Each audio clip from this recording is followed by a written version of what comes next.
Couple notes before we start. There's a lot of construction going on around here, so if you hear construction, that is why. Also, I still hate this setup, but I have not done anything about it yet because I just haven't. Got a different tea today because I had green tea in my mobile order, and then I was like, I don't really want that, so I got this instead. And it's very delicious. I'm very happy with it. And finally, I haven't been wearing eyeliner at work recently, and I didn't wear eyeliner today because I forgot that I was going to film a video during my lunch break, because usually I film with eyeliner on. I don't know, it's complicated. I look like I'm really exhausted when I don't wear eyeliner, but I've just been doing the no eyeliner look for work. Anyways, moving on. Today is X1's debut day, and I thought I'd make a video just talking about it, and I wanted to make a video talking about all the controversies and stuff, but I just haven't, so I'm going to combine them into one video.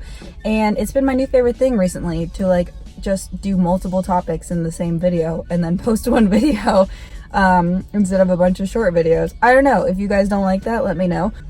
First we'll talk about Flash and the music video. I haven't finished listening to the entire album yet because I've been just listening to Flash because, spoiler alert, am obsessed with it. I like it a lot. There's things I don't like about it, we'll talk about that, but first, the things I like about it. I like the music video a lot. I like the song a lot. I think it's a great song. I was thinking about it, it kind of sounds like Energetic and Burn It Up. If you were to combine the two of them into one song, I feel like that's what Flash is. The choreography is really cool too. I think all of the boys look super good in the music video, and they look really good as a team, and you can just see that all of the members have a lot that they're really good at. They're all just really good at a lot of things. A few really nice triple threats in here, but I also think that a lot of the members just are very good at multiple things, so that's really nice to see, and I think the music video shows that off very well. A couple complaints I have about it is, you guys know I don't really like dance breaks, but I have recently been liking them more. That's not really my issue with the song. My main issue is the line distribution. Just was not I was expecting better line distribution. I'm not sure why, because 101's line distribution at first was trash, and X1's line distribution was trash, and basically any debut produce group song is trying to just focus on the people who ranked really high, and then I feel like after debut nobody really cares about the rankings anymore.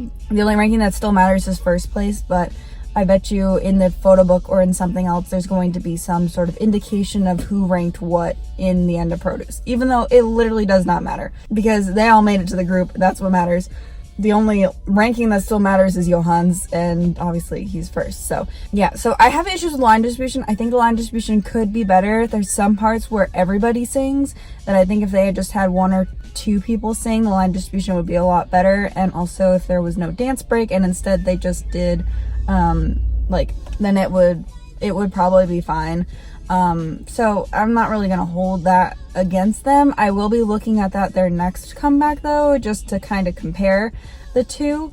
But overall I really like the look of the group. I really like the way that they sound as a group. Those parts where all of them are singing I think sounds really good, so they all sound really good together. This is, I think, the fastest produce debut in history because they announced X1 I think it's 35 days ago. I'm recording this on their debut day, so if you're watching this later, it's obviously been longer, but I think it was 35 days after the end of Produce, which literally feels like Produce ended 6 years ago. Oh my gosh. My main issue with the line distribution, everything else I feel like is okay. I feel like there were some parts that I couldn't really see certain members. Again, the music video is so dark that I wish there had been more parts where you could see each boy, because I feel like there are some boys who only had shots from sets that were super dark, and so it was kind of hard to see them. And if you are just getting into the group, if you didn't watch Produce, this would be an extremely difficult music video to learn the group because you can't see literally half the boys. So another issue I have that I think will be okay eventually. I'm just going to keep an eye on it for their next comeback. I'm very happy they went with this kind of concept. I know that there are some younger boys in the group, but there's also a lot of older, more sexy concept kind of boys. I don't know, it just, yeah.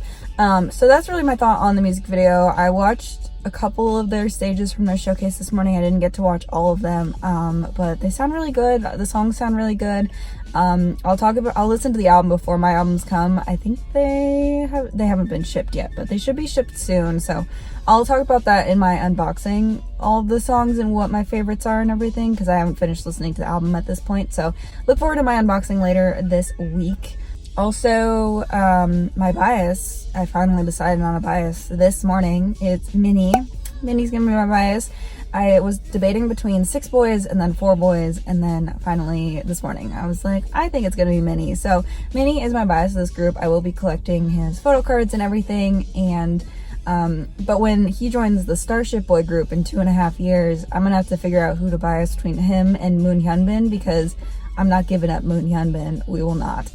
The controversy. So the reason I haven't really talked about the X1 controversy and the ranking and the all that is because I really didn't think anything would come of it. If you've watched any season of Produce, then you know that after the season ends, there's always an issue with the ranking, and there's always rumors that the rankings were rigged or the votes were rigged, or like the Mnet decided 3 weeks ago and bought plane tickets. Like for X1, that was the whole thing, was they were like, somebody bought plane tickets, these are all the members' names, conveniently these are all the people who debuted, like what's happening, so they could go to Japan. There's always been an issue, and Mnet has always just kind of been like, no, and then the public will be like, okay, and then we'll all forget about it in 2 weeks, and then the group will go on and kill records and do a great job. So this is the first time that it's really affected a group. They're losing like CFs and modeling opportunities and shows and all these things. Like suddenly people are pulling out, and I think that is the reason that Mnet is okay. Like this is the first time something's really ever come of it. I think that Mnet rigs the votes? Oh yeah, I do. I 100% think that Mnet is somewhat involved in every single produce group that has come out of there.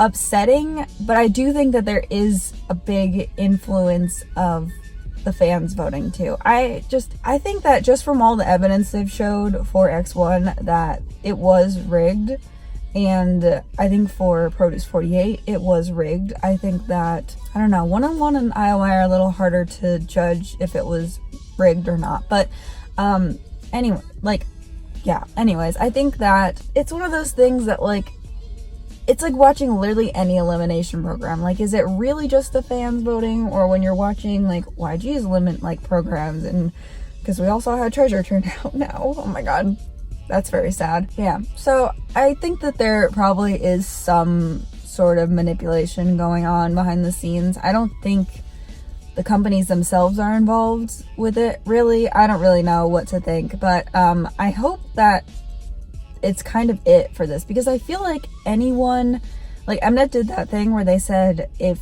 to all the companies and the 9 boys who didn't make it from the top 20, they were like, if you're unhappy with this and you think that your trainees should have been in the group, then you can let him join the group, and none of the companies wanted to do that. So obviously the companies are not that upset. I talked about it in a video I filmed like last week, was it, that a lot of the boys already have plans, and I've seen more things come out of that, like Mingyu for Jellyfish, she just did like a photo shoot that was published. So like they're all doing okay, they're all doing fine without X1, and X1 will do fine. And I don't think at this point in the game, if this investigation is still going on, like what if it goes on for another 2 months and they find out that all of the votes were rigged and Mnet selected each one of these people to be in the group? Like what are we going to do about it? Are we going to change the entire group for the next 4 years, or are we just going to like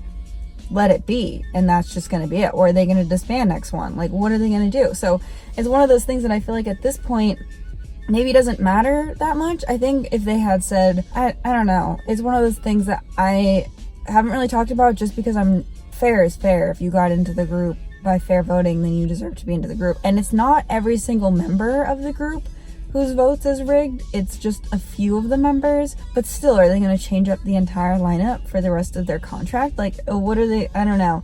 So yeah, that's just my thoughts on that. I'm not like saying, oh my gosh, they really should stop investigating, because I think they should. If it didn't happen correctly, then if Mnet plans on doing a 5th season next year, then we should figure out what's going on and make sure it stops so that next season this doesn't happen. But I don't know if it's going to change anything with X1 and the 9 boys from the top 20 who did not make it into X1. That being said, I hate that there's a lot of talk of it on X1's debut day. And I wish them the best, because I think they're going to be a fantastic group, and I would hate to see them not continue because of this, and for them to just disband, and because, you know, that makes it tough for the members going back to the companies too. Like, I don't know. So yeah, it doesn't look good on any of the companies, and then you just have a bunch of like companies with a bunch of trainees who were members who were like selected by Mnet, and then what do we do? Like, it's just going to be a whole mess, I feel like. So doesn't mean they shouldn't investigate. They definitely should if they feel like something fishy is going on. I definitely think there is something fishy going on. Those results were just way too surprising to be, and then the, like, I don't know, they're saying the numbers might not be right, but are they really all like divisible by whatever that number is? So that's it for this video. Thank you so much for watching. Let me know what you thought of X1's debut, the album, and also the controversy, and if you think that what's gonna happen if they find out that Mnet is guilty of breaking the votes. What do you think they're gonna do? Because that is what I'm most curious about. I don't know. I feel like whatever they do, it's gonna be messy. So yeah, thanks so much for watching. I'm sorry I haven't really posted much this week, but I will be posting more towards the end of the week. I just haven't had a chance to film over the weekend, and I didn't film past couple of days. So yeah, thanks so much for watching. See you guys very, very soon. Bye.